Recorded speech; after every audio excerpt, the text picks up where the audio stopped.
Come fly with us as we soar into Whitewater. Hello and welcome to Discover Wisconsin.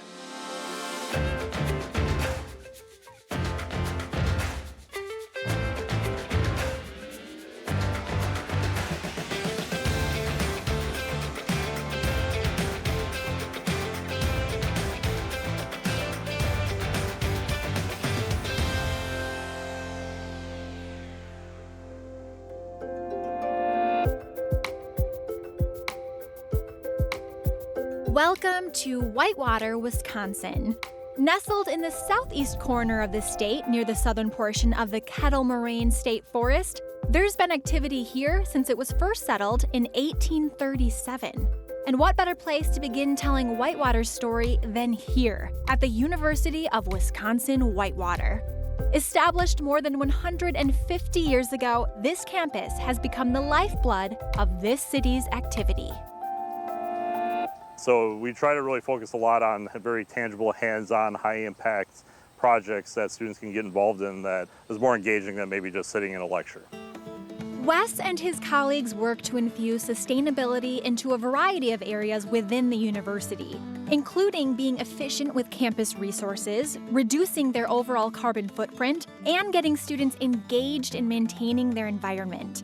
That includes the nature preserve and surrounding acres of woodlands on the edge of the campus, as well as the campus garden. We started the campus garden in 2013. This was part of a class project that was initiated by an advisor on campus. So he was really interested in trying to connect his students to local food issues and felt like the garden and donations to the food pantry would be the way to connect those. Our office agreed as partners to help manage the space. For the last couple of years, it's been almost entirely student-run. So we've been able to really have a significant impact, over 20,000 pounds of produce donated within the last 6-7 years. And then it's a great way for students to learn firsthand what different pests look like, how to deal with different issues. I think when you read the news, it really becomes kind of demoralizing to think about the future, and students start to lose hope in some of that. Sustainability seeks solutions to some of those environmental problems and is more action-oriented. We can encourage our students to take on projects or initiatives that respond to the environmental challenges of tomorrow and really learn how to manage projects and respond to these types of issues in a proactive way. The arts have also grown here at the university. Over at Barnett Theater, the students put on their rendition of Shakespeare's Twelfth Night. Mistress mine, where are you roaming? Oh, stay. I am a BFA theater performance major here, and I think with all of the skills that I'm learning, I'm really excited to be able to pursue theater after college. Come, sir, you peevishly threw it to her. For as long as I've been doing it, I've found it to be such an amazing cathartic feeling for me. I personally suffer with anxiety, and being able to abandon Corey for a little bit and just get solely kind of immersed in their life and their feelings and their thoughts and movements is so good for me.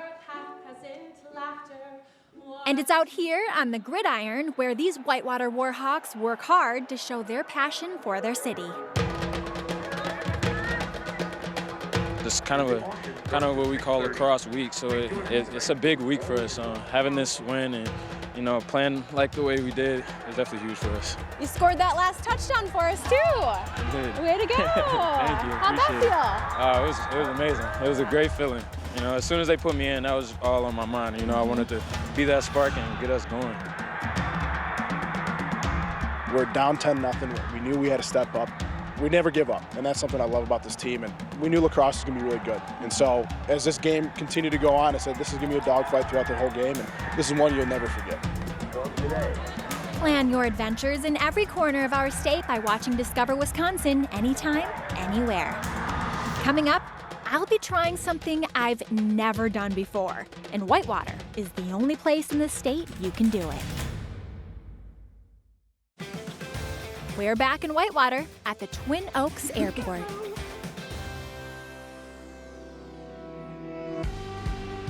Today was marvelous. A little bit of texture down low in the air. It wasn't baby butt smooth all the way up, but I could not have chosen better conditions for a a discovery flight to show actually what this can be like.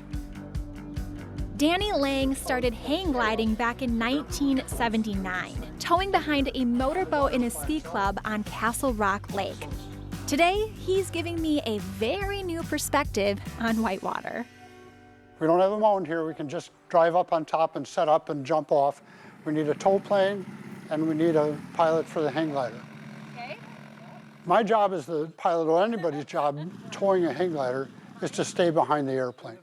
We put the wheels, the main gear, right on the horizon and try to keep it there. Don't get too high, don't get too low, and just stay in a nice, comfortable position and enjoy the ride up as best we can.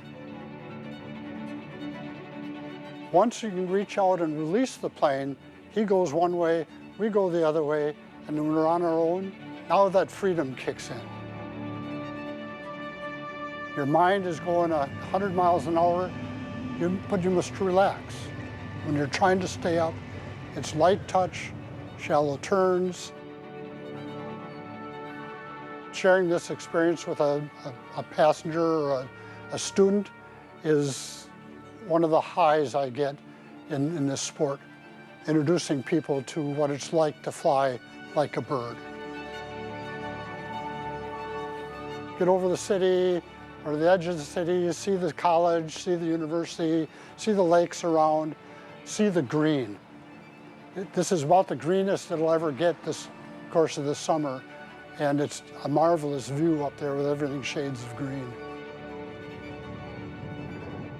For a great view from the ground, Whitewater has two big lakes just south of the Kettle Moraine State Forest that are surrounded by scenic trails.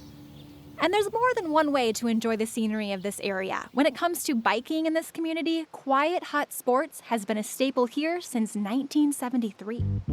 One of my passions really is bicycles, and particularly vintage bikes.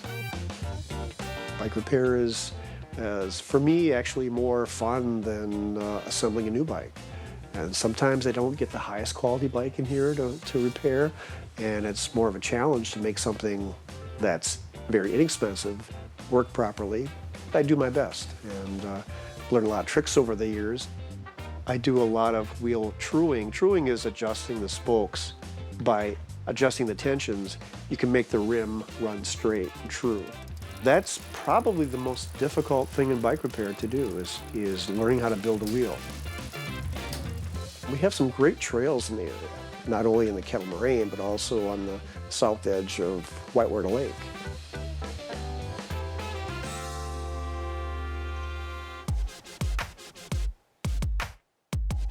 With all the trails combined, there's almost 50 miles of off-road trail available here in the southern Kettle Moraine. I've lived in Whitewater my whole life, and I've been riding here since the mid to late 80s. Mountain biking became more and more popular here in the 90s, so this became a designated bike trail. I was an avid mountain biker. This trail system here, just hundreds of miles of trail time. I know every rock and every corner. I can ride everything in my sleep. Want to get to know Whitewater as well as this guy? Head to discoverwisconsin.com where you'll find a free itinerary for your trip to the city. Eric feasts on some local food when we come back. Welcome back to downtown Whitewater.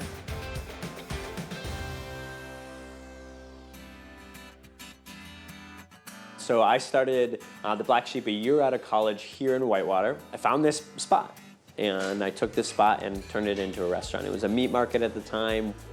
We ripped out everything that was on the inside of it. And the cool thing about just graduating Whitewater was I told all my friends they had to come help. So I exchanged cheap food for cheap labor, and we built the benches and the tables and everything mostly out of materials that we found in the building. You won't find another farm-to-table restaurant quite like the Black Sheep, and that's exactly what Tyler has made this place all about, embracing the difference to stay as local as possible with his food. The name came from the idea that I met with vendor after vendor, and they said, your idea won't work. Nobody wants misshapen vegetables. Nobody wants you to maybe run out of something because it's local, or two cuts might be a slightly different size. And I said, you know what? We're gonna do what we want. And we decided we were gonna be the black sheep of restaurants. If it wasn't what I cared about, then what was the point of doing it? After 7 years, it's crazy to think that we've literally created probably thousands of dishes. The exciting part about being farm to table is we have an ever-growing opportunity to try new things. But the challenge is it's a tough industry, and so part of changing our menu is the fact that we lose farmers every year because of the amount of labor and energy and time that goes into local food.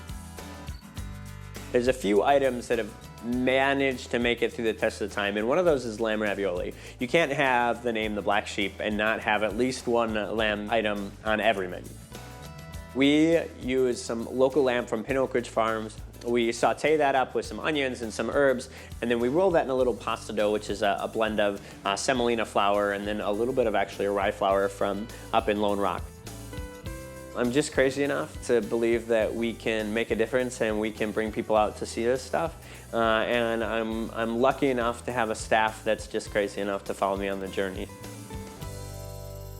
Just outside the downtown resides another farm-to-table experience, except it's much more than that. I was born and raised on this farm. I farm about 1,200 acres, and the fuzzy pig is really what I do on the side. Talk about a side project. Dick built this place from the ground up himself and continues to expand. When I build things, I try to do things different than you see anywhere else. It's kind of really out of the box. It'd be easier to tell you what we don't have than what we do. On the same property, we took the house and turned it into a restaurant bar. It's called the Kraus House. My chef does as many things that you don't see around town, so he's constantly changing the menu, and it's a different look. Want to see our team in action from behind the camera? Follow Discover Wisconsin on Instagram for photos and more. Whitewater or Second Salem. Things are about to get spooky next on Discover Wisconsin. Discover Wisconsin is back in Second Salem. Just down the street from the Black Sheep and Quiet Hut Sports is a brewing company and gastropub that has fully embodied Whitewater's past. Here you go, sir. Thank you, Chris. So I know I ordered it, but tell me more about this tart cherry wheat fruit So ale. the tart cherry is a one-off that I recently did. We slowly started expanding our brewery, and it's given me the opportunity to get a little diverse and do unique things. So this is a slightly kettle-soured wheat base that we added Door County cherry to. I can sense a little sour in there. It's really, really good. Door County cherries are tough to beat. Can't go wrong with Door County cherries in a beer. So you brew all your beer here on site? Correct. So a lot of my traditional styles, I will use flavors, adjuncts, hops, malts, cinnamon, you know, different honey, different profiles, but I use them as accent pieces. I want to taste the beer. I want to taste the different grains. I want to taste the maltiness. I want to see what the yeast did to it. I don't want it masked by sugars and heavy juices and things like that. Not only does Chris make some tasty brews, but the brews themselves are each creatively named after a different story from the area. So you said you started as a home brewer.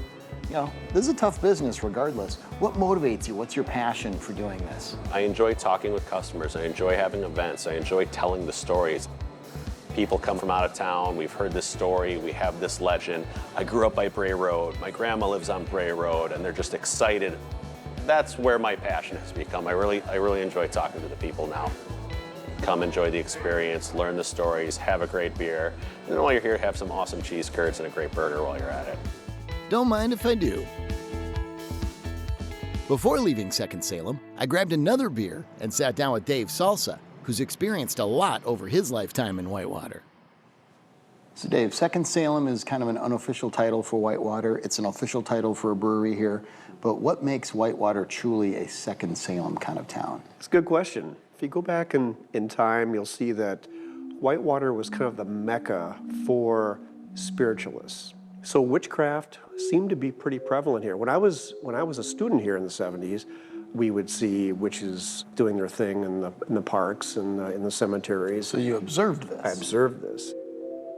There's still witchcraft going on here. Up in the cemetery, you'll see circles and pentagrams laid out in feathers and stones. You'll see pentagrams scratched on headstones. Mary Worth, the witch, was in a crypt here, but later on, when the crypt was broken into, bones of the departed were rearranged. That maybe they were looking for her bones to resurrect her. We have had a few sightings of a woman at night in the cemetery. I've seen her just about at dusk. She stopped in front of me, turned and said something. She had a little nasty look on her face. I had someone else come to me and said, I heard you saw something in the cemetery. And I said, yeah. I said, you tell me what you saw. And he described exactly the same person. I'm supposed to go on Hillside Cemetery around dusk today. You're freaking me out, Dave. Yeah, you might see her. You know, you'll know it if you see her. There is no mistaking who it is. Okay. Every October, the Whitewater Chamber of Commerce and the Historical Society come together to put on the Spirit Tour. Groups head out into the night to investigate the haunted spots of Whitewater's history. It kicks off here, back at the Fuzzy Pig, and begins with a presentation from CARTWRIGHT, one of the local historians who leads the tour. What I'm most interested in as a historian is the facts behind the legends, which is that in Whitewater between 1889 and about 1939, we had the Morris Pratt Institute here.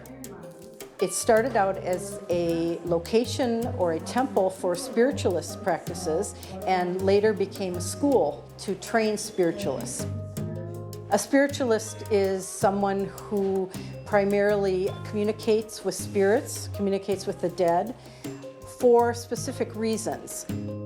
The School for Spiritualism was really a one of a kind. It was the only known school that was ever developed for the spiritualists. And spiritualism pretty much died out. It still exists today at a very small level, but it became much less popular after 1930. By the time we'd made it to the Water Tower, or the Witch's Tower, there was no denying that phenomenon and the clear sense of belief that everyone on the tour was experiencing.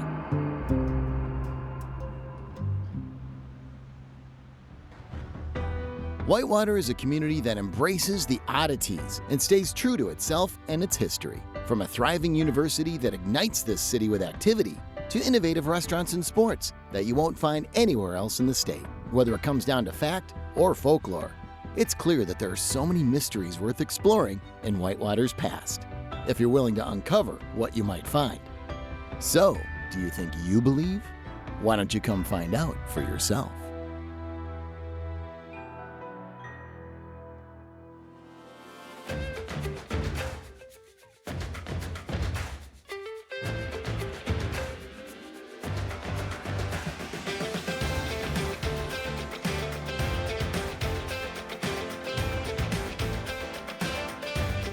Stream Discover Wisconsin anywhere, anytime. Continue the adventure on Apple TV, Amazon Fire, Roku, Smart TV, Chromecast, and discoverwisconsin.com.